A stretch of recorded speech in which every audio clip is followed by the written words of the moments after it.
Welcome to Profitability. Here you discover ideas, tactics, news, and information that matters to your small business and you. I'm your host, Ruth King.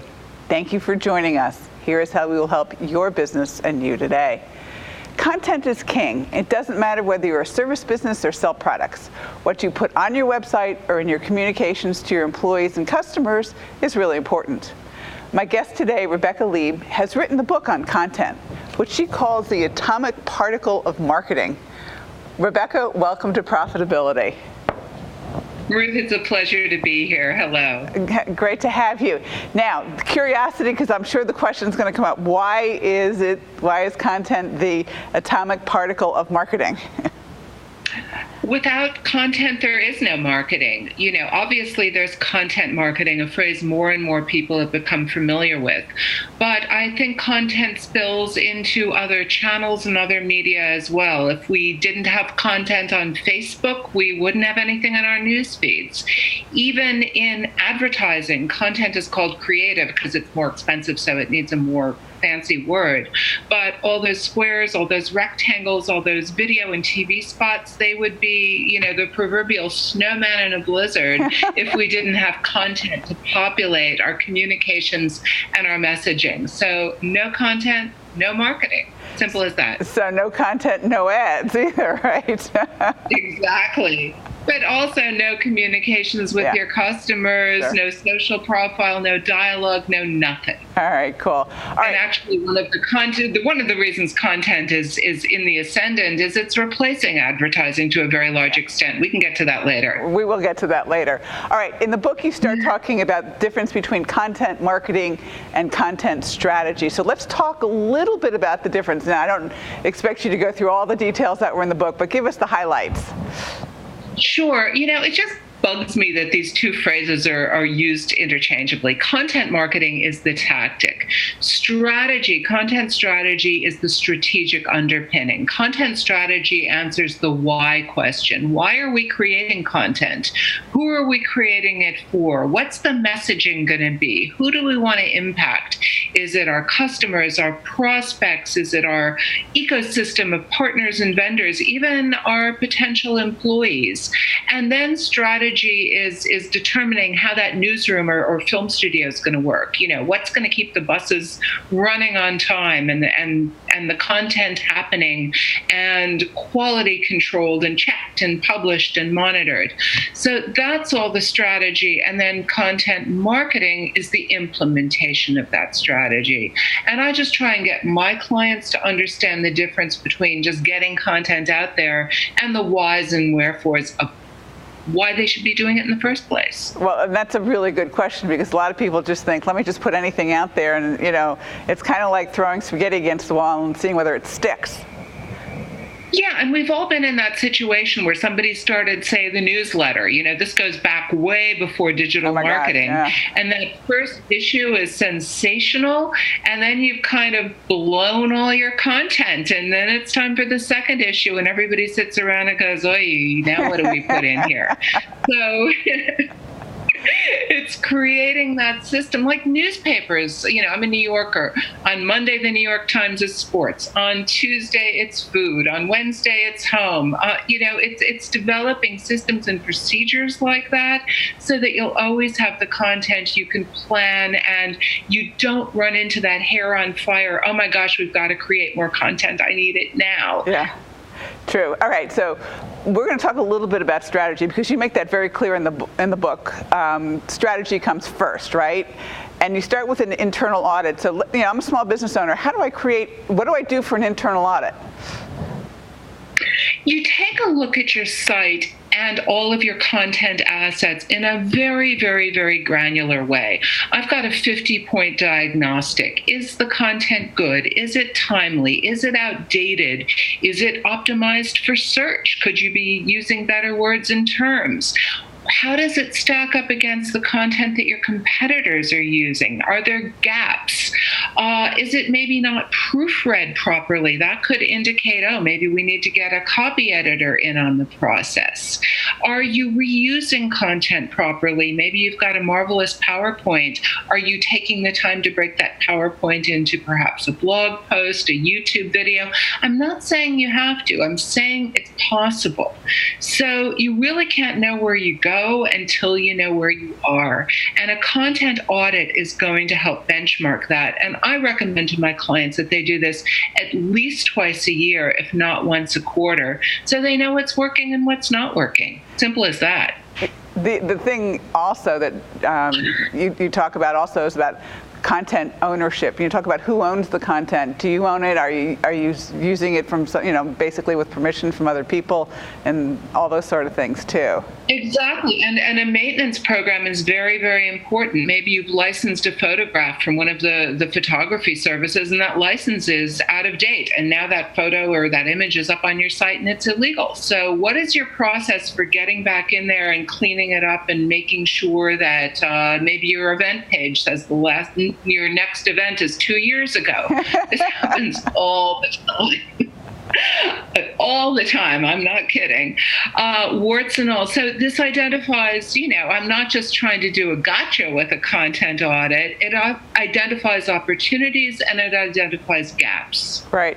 And I want to also make it clear that you internally don't have to do this. You can hire somebody like Rebecca to do this, right?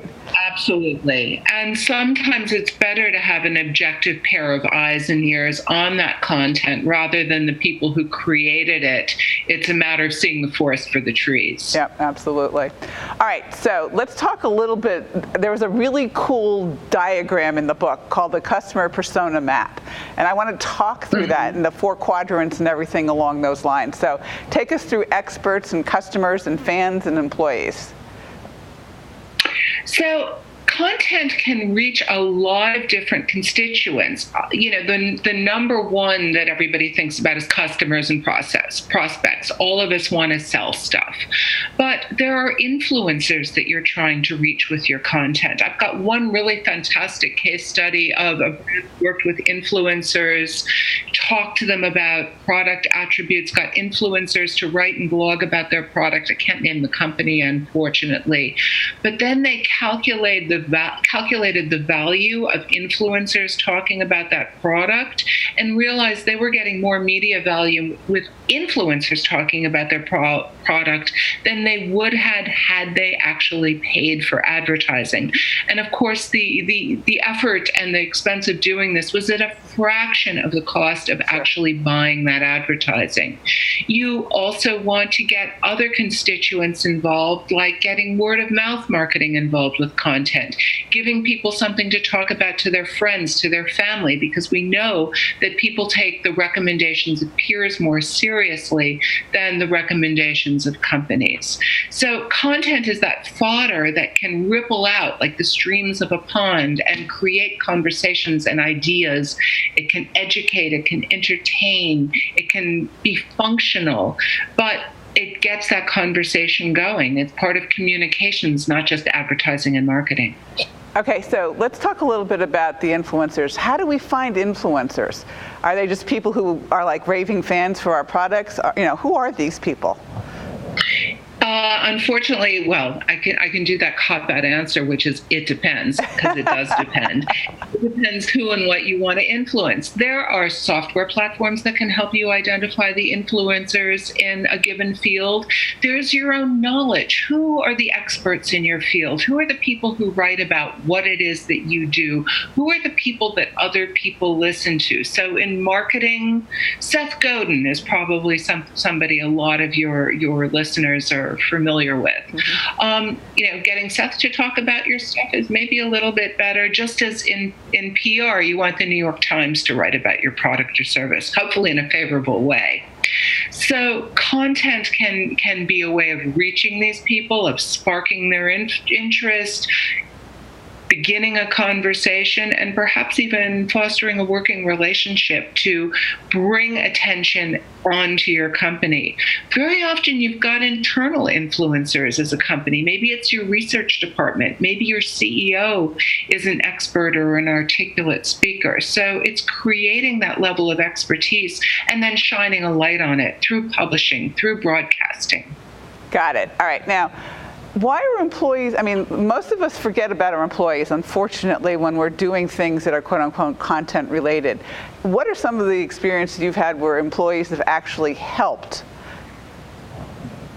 I see content as a circulatory system. Employees are the feet on the street. If you're a retail organization, I've worked with Home Depot, the people on the shop floor, those guys are retired plumbers, retired electricians, retired carpenters. They know more about that stuff than you do, than the customers do. Give them a platform. Another example, ESPN moved from New York City out to the wilds of Connecticut. Very difficult transition for a lot of employees. They had to hire a lot more help. Their employees got together and started a website outing the values of living in Connecticut to attract and retain talent to the network. And this was from the voice of employees to other prospective employees, much more authentic and genuine than the brand talking down to potential workers. Absolutely, because they're on the same level. All right, we're talking with Rebecca Lieb, and we're talking about the book Content. And Rebecca, where can people get your book? There's good old-fashioned Amazon, there is bookstores, and there is my publisher's website. My publisher is Kogan Page. Okay, so we can get it anywhere, basically. All the usual channels. All the usual places, because it's content, right? It's content. All right, we'll be right back. Thanks for watching Profitability. There's a new war going on in business, and it's happening on a new battleground. The mobile revolution. Earning and keeping a space on your customer's smartphone or tablet is the most important place to stake your claim. If you are uncertain about how to navigate your way through the process of developing a custom app for your company, Feature can make it easy. Whether you are targeting businesses or consumers, Feature Group's 37 years of experience in marketing development will make sure your app delivers a great user experience and great results for you. Call or email us today.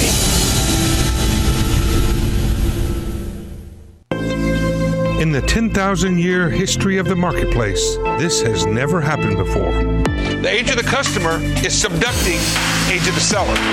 The age of the customer is going over top, age of the seller is going down. This is what it looks like. Notice what's happening. The seller still owns the product. The customer still has control of the buying decision, but who has control of the information now? Competitiveness is table stakes.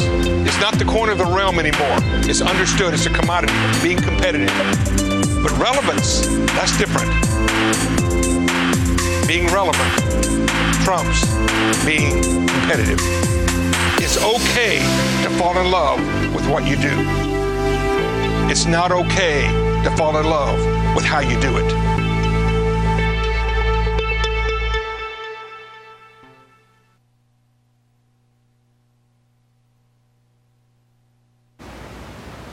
We are back. Thanks for watching Profitability. I'm talking with Rebecca Lieb. She is the author of Content. And Rebecca, before the break, we started talking a little bit about the different pieces who can be influencers and who can be your employees, as well as obviously content for your potential customers and customers. So I'm going to switch gears on us right now. I want to talk about converged media, because you talk about in the book and the research that you've done is that, we used to have distinct pieces of media, but now it's converged. So where is it going? Yeah, that's a very interesting question. And this is a term that I created with my business partner, Jeremiah Aoyang, when we looked out there and we realized there's paid media, that's advertising. Mm-hmm. And advertising is when you basically rent time or space from a publisher or a broadcaster. Owned media is classic content marketing. That's stuff you publish on your own channels. Maybe it's your website or your blog. And then there's earned media, which is classic PR. It's when you ask people to take your message and run with it. Maybe it's the press or a media release. But then we're starting to look at, social media channels and ask ourselves, is Facebook paid, owned, or earned media? And the answer is yes. All three of them, it's absolutely. All of the above. Ditto Twitter, ditto Instagram. But we're also seeing this with, for example, ads that are feeding you highly personalized information based on your Facebook feed or other stuff that you've looked at, or taking stuff from your own media channels and putting it in advertising. So all of this is mushing together, and the lines are blurring between what's paid, what's owned, and what's earned. So there's no clear divisions anymore between content marketing, social media advertising, PR, and advertising. It is all content, which is another reason why I say content is the atomic particle of all of these different marketing tactics and channels. Well, the other thing with with content is that it applies to everything, including all of your social media stuff. Because if it, let's take Facebook for example. If we weren't out talking about the latest, greatest thing that we just went to, or like we went to this phenomenal movie and we start posting it all over our Facebook page, that's really content, right? It's absolutely content. And you raise an interesting point, because you said we just went to a movie and we started posting. So one thing we're seeing is the rise of real-time content. This is something that classic advertising never thought about. You planned your campaign, it ran for 6 months, it stopped, and the end was the end. But now we're seeing deployments happen within seconds of a political incident, a national disaster, the lights going out at the Super Bowl, any galvanizing moment can create a flurry of content, and marketers are there in the moment, in real time. This is a new skill set, a new set of risks, a new set of brand management that has been hitherto unknown in the history of marketing. Yeah, we're going to get more into that when I talk about real-time stuff a little bit later. So, but, okay. Thanks for just whetting everybody's curiosity with it. All right, let's go into native advertising. So what is native advertising versus our converged media? Native is one more kind of converged media. Of so course. I look at native as owned media plus paid media.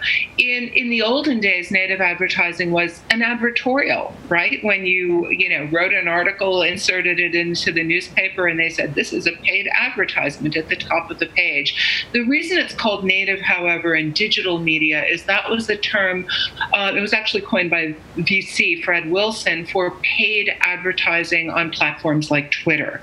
So it's native to the platform. It has the look and the feel. It's 140 characters, or it's written to sound like it belongs in The Economist, not the National Enquirer. In other words, the content has to seem native to the platform that it's on, but it is an advertiser or a brand message. So more converged. Yeah. So what you're saying is, do your homework. If you think you should be in, let's say Sports Illustrated, I'm just pulling that out of my head. It's a very different article than if you're going to be in the New York Times. Mm-hmm. Absolutely. Very different voice, feel, look, tone, smell, and taste. So these are very customized executions, therefore. They're, very often written or created by the brand. All the major digital publishers now have content labs that create native advertising, whether it's Vice Media or the New York Times, and believe me, those sound different. Oh yeah, very definitely. All right, so we're going to talk a little bit about the challenges because, as you said, we got to feed the beast. So somebody's got to be doing something all the time, right? Well, no, they don't. Okay. And this is really where content gets interesting. So I did some of the first research on the content software landscape. Okay. And I asked marketers what their biggest want was in terms of content technology. And they all said, my hair's on fire, I'm trying to feed the beast, I need to create more, faster, better. And then I said, well, what's your greatest need? Your greatest need is really different from your greatest want. And their greatest need was, we need to be able to better research and find our online audiences, and we need to be able to better measure the results of our content. So if you look at want, more content, and need, more strategic approach, it speaks volumes. If you could just relax and stop creating as much content as possible, as quickly as possible, and think about really connecting it to your goals and the needs of your audience, you might dial it back and create a lot less content. That's why the strategic piece is so foundational to content marketing. Yeah, it's like going with your hair, Mach 2 with your hair on fire and not paying attention to where you're going and just kind of throw things, as I said, spaghetti against a wall, which is not exactly where you want to go right now. And that's a lot of spaghetti wasted, probably. Yeah, absolutely. All right. Now, you also talk about auditing the content. So what do you look for in the audit? Is it working? Is it not working? How do you tell whether it's working or not? Web analytics are one thing. Are people finding it? Are they reading it? Are they sharing it? So those very simple volume metrics speak volumes. But also in terms of analytics, I like to, and this moves beyond audits into metrics and into profitability. I like to look at sales, obviously. Is content adding leads into the pipeline? Is it perhaps shortening your sales cycle? Is it building your email list? All of these things are directly related to sales, even long sales cycles. But there are other ways that content can increase the bottom line. So one thing, and this gets back to employees I love, is somebody I know at Sony in the Netherlands was talking to somebody at their call center. Now, for one thing, I love this already because like a reporter, he's using shoe leather and leaving the marketing department and going down the hall. And the woman at the call center said, we're getting all these calls about a certain TV and people just can't figure out what this one button is for. And we tell them and problem solved, but the problem Sony was having, every time they called the call center, it cost them $7. Oh my gosh. So this guy goes back to his desk, writes 2 paragraphs of copy on what to do with this stupid button. That gets 7,000 views the first couple of days that it's up. But 7 times 42,000 views, that's almost $350,000 that he can point to in savings for the organization. By walking down the hall. Profitability of content, it's not all sales. Content can save you money, save your organization money in ways that I'm trying to encourage marketers to count and be accountable for. They can go to their CFO with numbers like that. Yeah, and that CFO will love it. See, marketing does pay for itself. Yeah, but only if marketers can think out of the box a little bit and measure their results in a responsible way. Another example like this is brand Unilever. Organized all their assets on a single content platform. They've got a zillion agencies in 200 and something countries.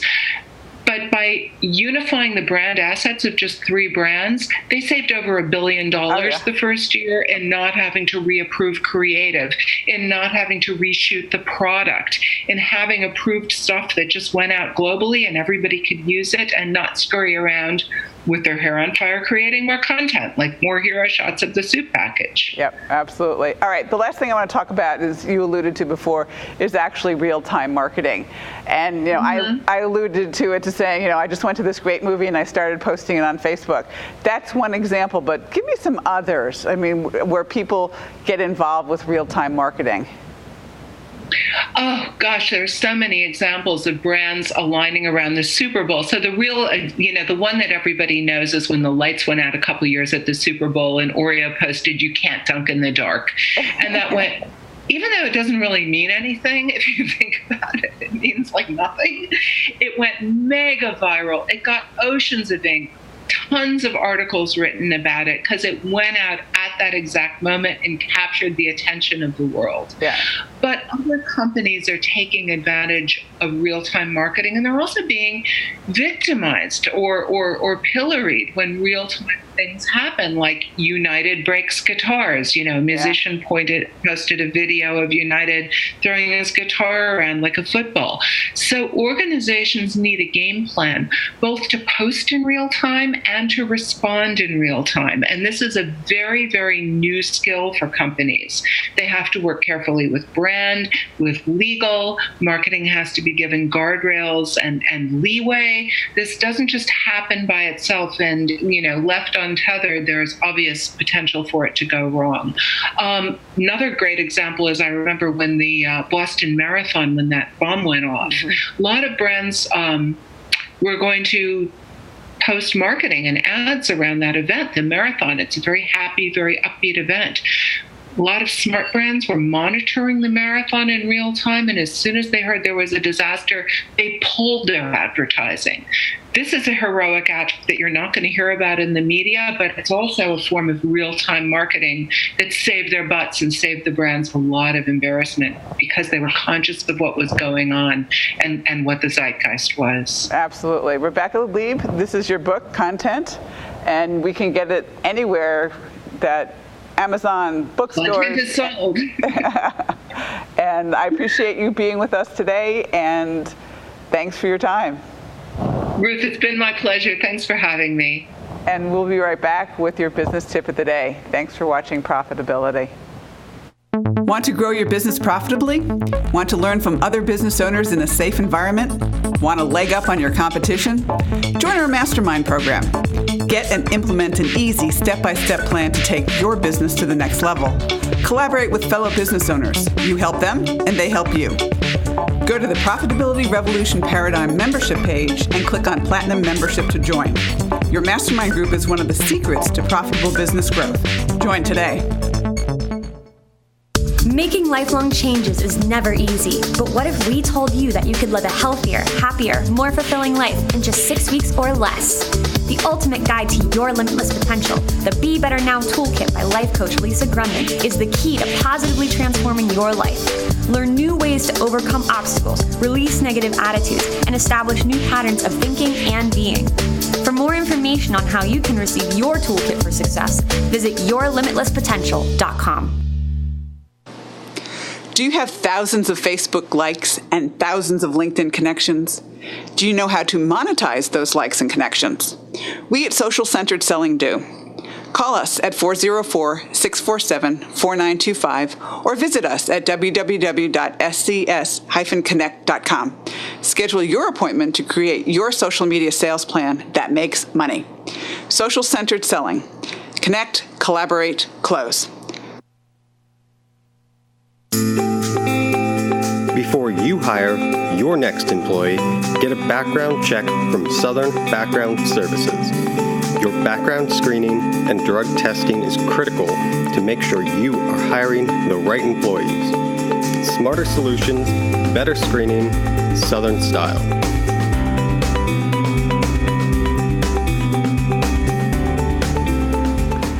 Here's your business tip of the day. I made a profit. Where's the cash? This question was posed to me by a viewer, and many of you may have the same question. You look at the bottom line of your profit and loss statement every month and see that your company has a profit. You see the profits month after month, yet you run up against a cash crunch, payroll, or maybe having to pay your taxes. You just don't understand how your company can be profitable and you don't have cash. Here's the answer. Profits are just that, profits. It means that your revenues were greater than your expenses. A loss is where expenses are greater than revenue. Neither means that you have cash. Profits are a P&L item. Cash is a balance sheet item. The two are very different. So how do you get the cash? Here's the detailed explanation. A revenue or sale, profit and loss, turns into accounts receivable, balance sheet item, when you bill for the work you did. Then you must collect for the work you did, balance sheet, and if you are COD, your accounts receivable instantly turns into cash, balance sheet. When you get your vendor invoices, you enter them as an expense on your P&L and create an accounts payable balance sheet item. Then you must pay your accounts payable off the balance sheet, and hopefully you have cash left, again, on the balance sheet. So a warning, even though your P&L shows a profit month after month, you can grow your company out of business. This happens when you run out of cash and don't have a line of credit or savings to cover the temporary cash shortages.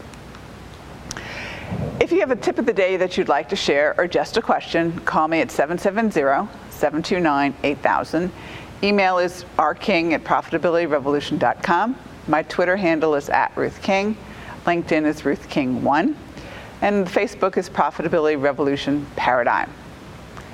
If you like today's program, spread the word. Help a fellow small business owner make more money too. Thank you for joining us. Choose one thing that you discovered and implement it in your business.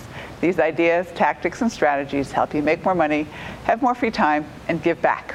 I will see you tomorrow. Have a great and profitable day.